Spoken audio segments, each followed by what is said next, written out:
menjadi suatu beban di rumah sakit terkait dengan pelayanan. Yang pertama tadi terkait dengan pengunjung, dengan kebutuhan masyarakat.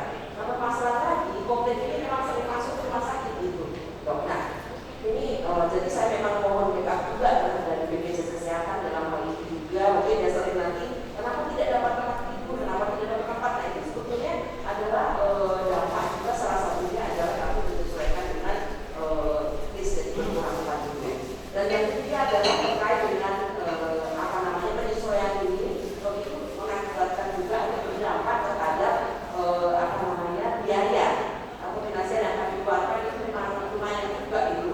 Jadi ini ibaratnya kami sebagai rumah sakit yang tidak menerima insentif atau tidak menerima kompensasi yang kemudian jadi di sini adalah kami ingin bahwa tetap survive dengan seperti itu. Jadi intinya adalah dengan penerapan visi ini itu mohon juga nanti yang tadi Prof. Tadi disampaikan ya, mungkin terkait dengan pertama itu kalau plan ini monggo, tapi kalau dengan sadar tarif.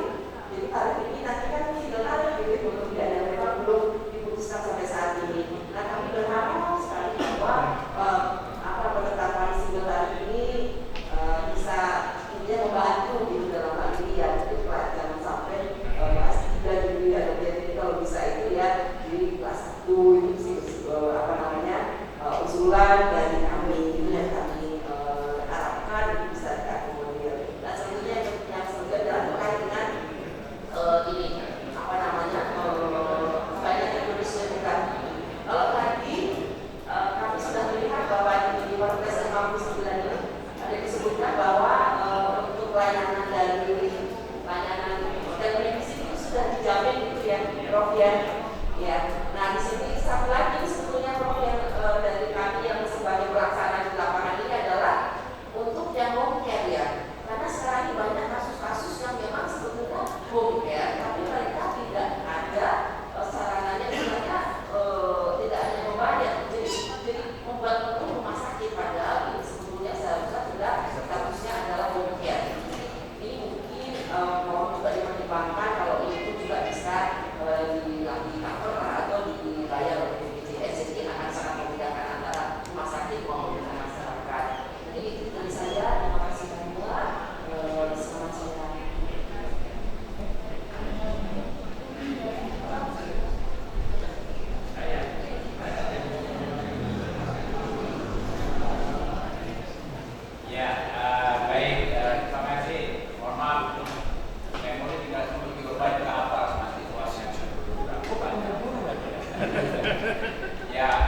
Saya kira alhamdulillah kalau masyarakat swasta mengikuti. Kalau saya sih berpandangan ini juga bagian koreksi dari teman-teman. Kalau ada tarif dan sebagainya bukan berarti bisnis kan, ya bisnis yang namanya bisnis dagang sukarela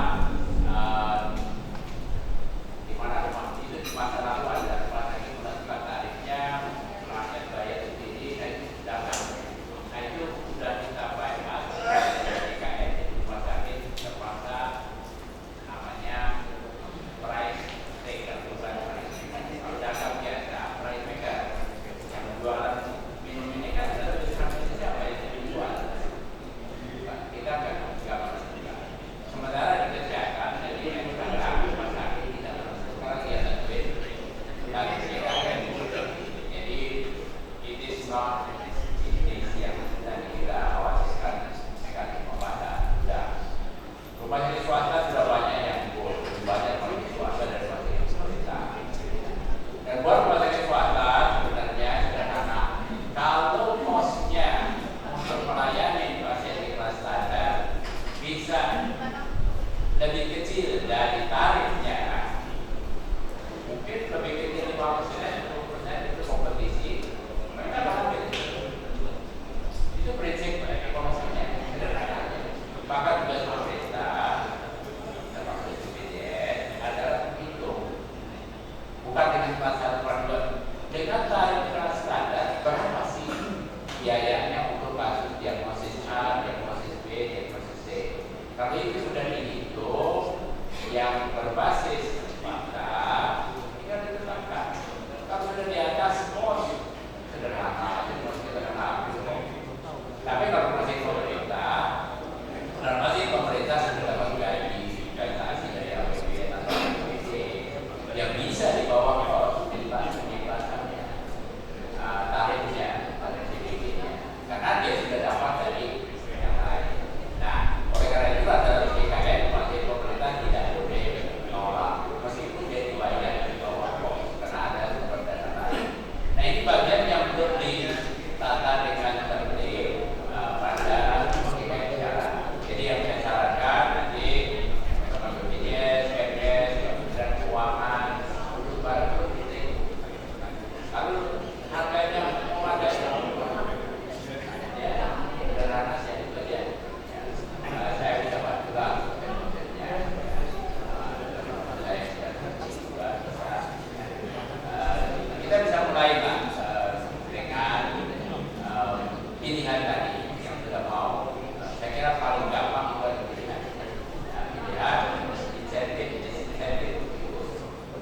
bukan memaksa yang sifatnya orang tidak memastikan, tidak tahu bahwa ya kita mungkin ya bagus ya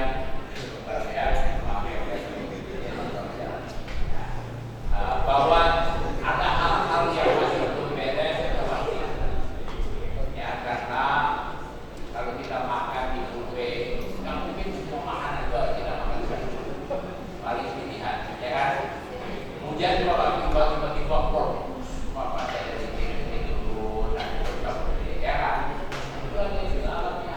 Jadi kita mulai ada yang bermasalah secara revisi, yang tidak ada kemauan, ada dialog. Terima kasih.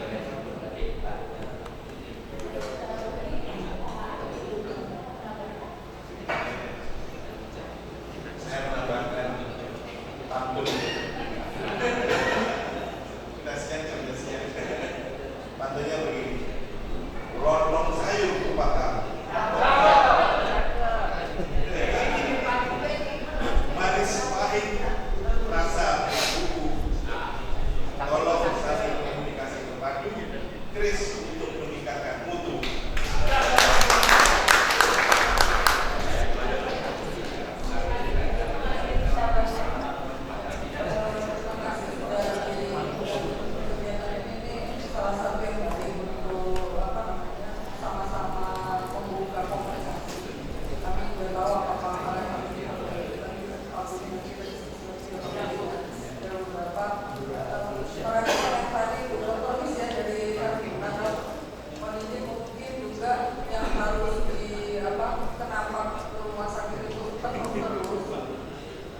Kami melihat ada sebenarnya apakah indikasi medis pasien itu harus dirawat inap, karena angka rawat inap itu meningkat terus, sementara mungkin bisa kalau secara medis apakah diperlukan atau tidak. Kalau tidak ditata laksana dan tidak dikelola dengan baik pasien rawat inap ini, seolah-olah ruang rawat inapnya terputus, padahal sebenarnya pasien nggak perlu dirawat inap, cukup dikeluarkan karena gawat darurat pensi, gawat darurat itu kan kriterianya jelas sebetulnya ya. Tapi kami menangkap ada yang sebenarnya tidak gawat darurat menjadi gawat darurat akhirnya dirawat inap. Kita sama-sama nanti memantau ini, karena kalau yang sebenarnya tidak perlu dirawat inap karena tapi yang betul-betul membutuhkan rawat inap tidak dapat tempat tidur, ini yang menjadi bahaya juga buat pesertanya. Ini terima kasih. Kompak tadi ada beberapa pertanyaan yang sudah bisa ditanyakan, tapi mungkin setelah itu bisa ada narasumber lain karena berkurang waktu. Tapi kita langsung kepada closing statement. Saya dari Pak lebih dahulu closing statementnya Pak untuk hari ini.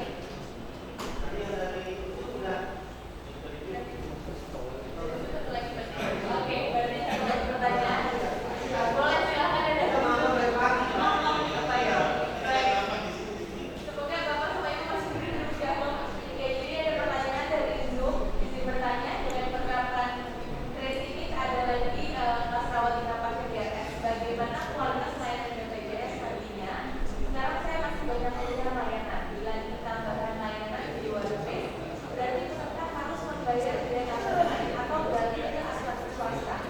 mohon penjelasannya dari Pak Menteri Ekonomi. Boleh silakan. Iya, dari Bu Aris, BPJS.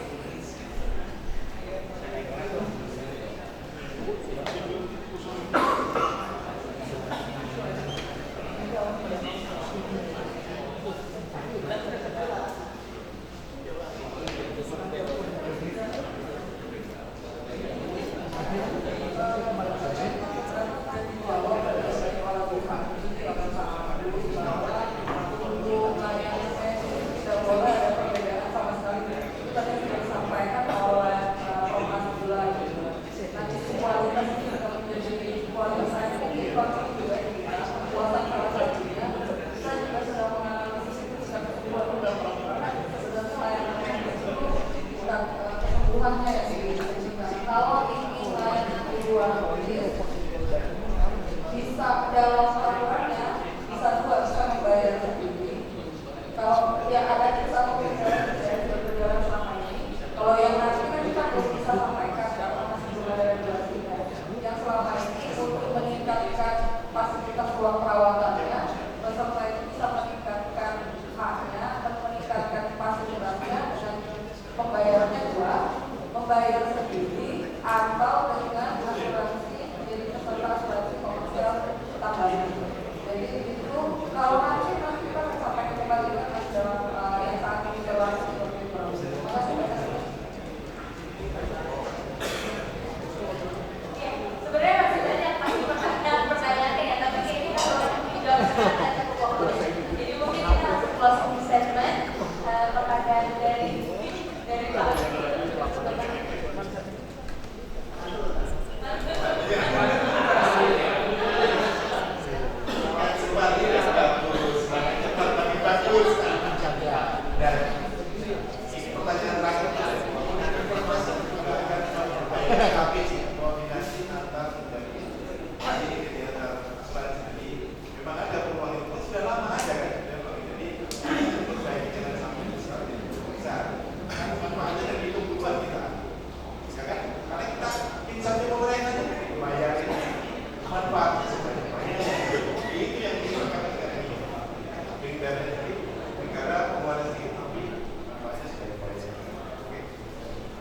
sekalian, kita perlu memperbaiki dari berbagai segi. Tetapi tentu pemerintah tidak bisa sendiri.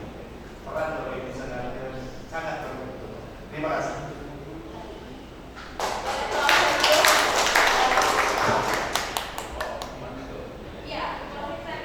Closing statement bukan closing acara ini.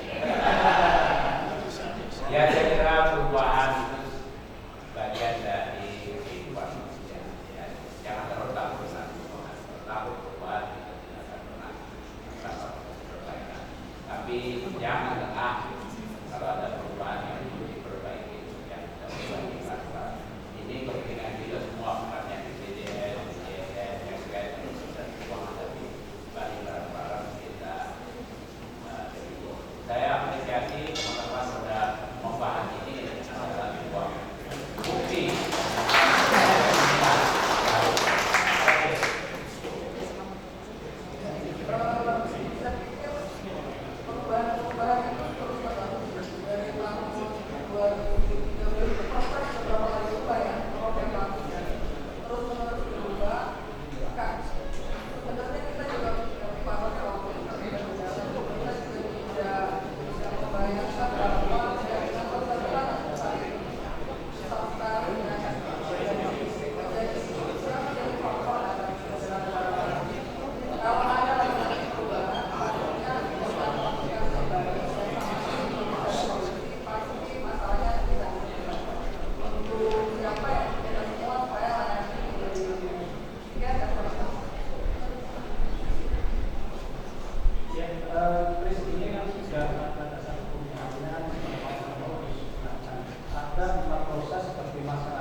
Bagaimana kita mengawal sehingga tidak berbisa, tapi itu yang perlu dilakukan.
kawan-kawan